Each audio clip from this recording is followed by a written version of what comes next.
Today is the day when women are graced with chocolates, flower, or reserve the last-minute table dinner for your women colleague. Is it what actually women need? Hello, you're watching The Network. I'm Atar Bengia. Yes, today is the International Women's Day. Let me trace you back to the history how it all started.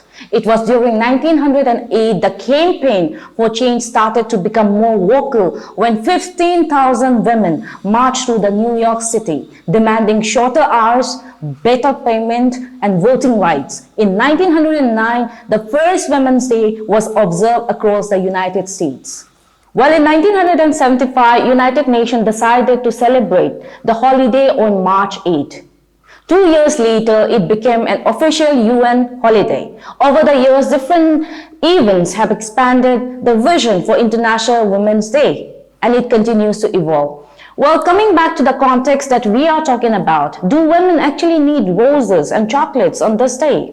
This day was meant to create awareness about women's issue, talk about gender issue, and not putting up 50% sale on girly product. Let's talk about period or menstrual leave, domestic violence, women's participation in politics. In regards to period leave, who dares to talk about it? Who dares to raise voice for it? Yet talking about the period can be quite taboo subject. Why period leave law haven't been constituted so far? 1.8 billion people across the world menstruate every month. Well, in Spain, menstrual leave law became hailed as historic.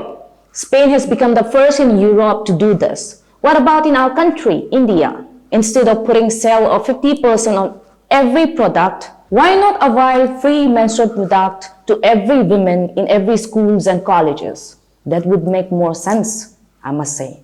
Period can be unbearable and disabling. Our next element on the table is why this violence of women haven't been a prominent part of discussion when it's about women's safety, protection, and security. It has become so common, yet the doers of these domestic violence go unpunished.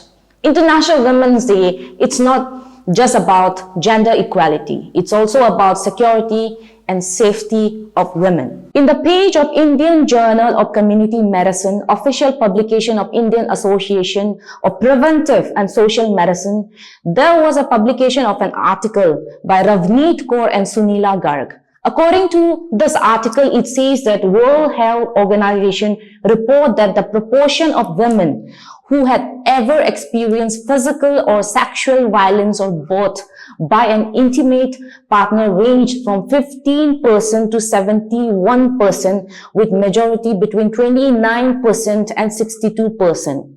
India's National Family Health Survey carried over in 29 states during 2005 and 2006 has found that the substantial proportion of the married women have been physically or sexually abused by their husbands at some times of their lives.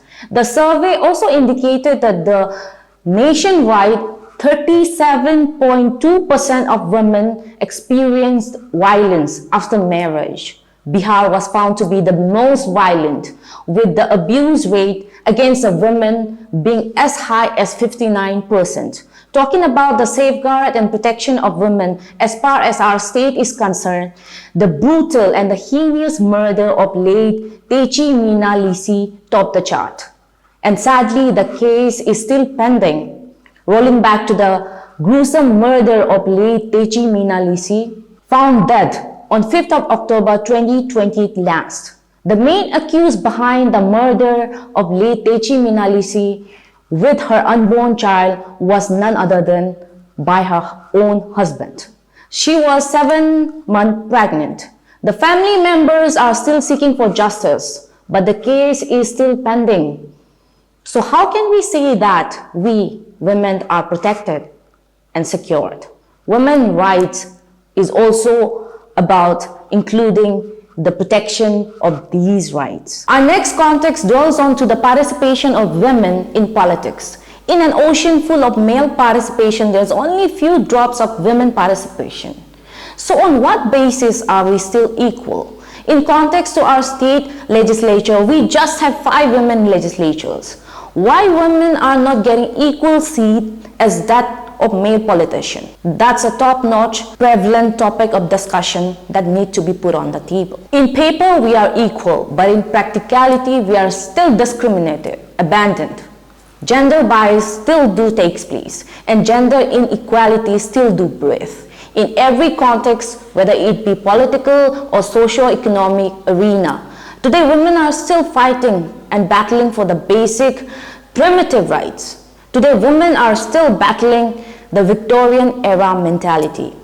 This Women's Day, instead of gifting women with roses, chocolates, and fancy candlelight dinner, let's campaign for women's rights and equality, safeguard their life, safe and security. And let me wrap up with a quote today. Dear women, when they do not give you a seat in the table, do bring your own folding chair. And when you are at the table, stay put. Happy International Women's Day.